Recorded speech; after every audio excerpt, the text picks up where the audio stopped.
setiap harinya terdapat ribuan informasi dari seluruh dunia. Salah satu cara masyarakat mendapat informasi adalah melalui berita. Berita sendiri memiliki arti informasi yang terbaru, disajikan bisa dalam bentuk siaran, cetak, atau internet, dan bisa menyebar ke masyarakat luas. Peran judul sangat penting bagi suatu berita karena menceritakan isi berita secara umum dan harus dibuat semenarik mungkin agar mendapat respon dari para pembaca. Umpan klik merupakan istilah yang bertujuan untuk mendapatkan pembaca tanpa mempedulikan kualitas konten yang disajikan dengan bergantung pada judul untuk mendorong orang untuk membaca atau melihatnya, dan ini merupakan contoh-contoh dari umpan klik. Berita tersebar dengan mudah dan sering dilihat oleh banyak orang, dan banyak orang yang sering tertipu akan isi berita tersebut tanpa memastikan kebenarannya.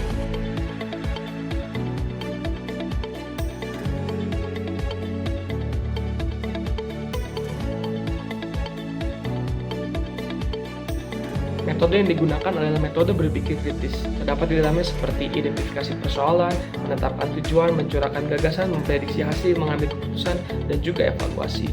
Selain itu, menggunakan metode kerancuan berpikir konten, menggunakan bias cerita, bias konfirmasi, bias otoritas, bias ketersediaan, dan juga ilusi berita. Terdapat survei menyatakan 9 dari 20 situs teratas merupakan situs berita online atau media cetak online. Lalu, bagaimana dampak umpan klik pada judul berita terhadap masyarakat Indonesia yang malas membaca? Masyarakat akan langsung menyimpulkan ataupun mengomentari hanya berdasarkan dari judulnya saja. Oleh sebab itu, banyak tersebar hoax di media online. Untuk itu, bagaimana cara kita mengurangi dampak buruk dari informasi yang salah diterima akibat hanya membaca umpan klik pada judul berita? Yang pertama, pada tahun 2016, Kemendikbud menggiatkan gerakan literasi nasional. Yang kedua, membentuk lembaga khusus yang diatur pada Peraturan Presiden Nomor 133 Tahun 2017. Dan yang terakhir, melakukan sosialisasi literasi sesuai Undang-Undang tentang Informasi dan Elektronik.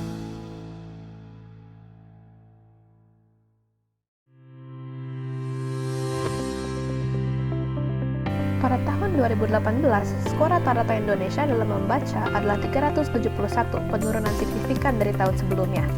Nilai ini menempatkan Indonesia pada peringkat ke-74 dari 79 negara, jauh lebih rendah dari Tiongkok dengan nilai 555. Nilai ini menunjukkan kurang efektifnya solusi pemerintah dan program gerakan literasi nasional, dan perlu dipertimbangkan program baru berjalan selama 2 tahun. Dan dalam berpikir kritis terdapat dua gagasan. Yang pertama itu mewajibkan edukasi mengenai literasi digital, yang artinya edukasi kecakapan untuk menggunakan media digital. Dan yang kedua, mengurangi penyebaran berita berjudul umpan klik yang merupakan solusi preventif yang berpotensi mengurangi jumlah judul umpan klik. Jadi kedua gagasan tersebut merupakan gagasan yang paling efektif untuk mengurangi umpan klik. Selain dari pihak kedua maupun pihak ketiga, solusi dari dampak buruk umpan klik pada judul berita harus timbul dari diri sendiri. Hal itu dapat dilakukan dengan cara kita mengasah nalar kita dalam mengerti sebuah informasi pada berita dengan memahami bias cerita, konfirmasi, bias ketersediaan, bias otoritas, dan juga ilusi berita. Bias cerita merupakan sebuah framing yang dilakukan oleh seorang penulis dengan menonjolkan suatu fakta ataupun membuang suatu fakta untuk mendapatkan daya tarik tersendiri pada judul-judulnya. Sedangkan bias konfirmasi merupakan sebuah asumsi yang disamar-samarkan oleh seseorang. Bias ketersediaan merupakan sebuah refleksi terhadap kemalasan membaca masyarakat hanya dari satu sumber saja, walaupun sumber tersebut tidak terpercaya, namun karena ada. Untuk mengatasinya, sebaiknya masyarakat membuka diri untuk perspektif baru dari sumber lain. Lalu ada bias otoritas, di mana seorang yang memiliki kekuasaan memanfaatkan suatu media atau berita untuk dirinya sendiri.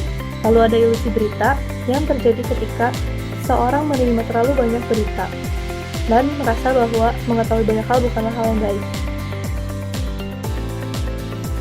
Hari ini, banyak hal dapat kita pelajari bersama. Dan dari informasi-informasi sebelumnya, kita dapat menyimpulkan bahwa judul berita tidak selalu sesuai dengan isi informasi yang sebenarnya ingin disampaikan. Hal ini membuat masyarakat tertipu oleh judul berita dan dapat menimbulkan hoax atau berita bohong. Kita dapat mengantisipasinya dengan berpikir kritis, yaitu mencerna kembali informasi yang didapatkan dari internet. Dan mempertimbangkan juga kerancuan berpikir konten dengan bias cerita, bias konfirmasi, bias otoritas, bias ketersediaan, dan ilusi berita.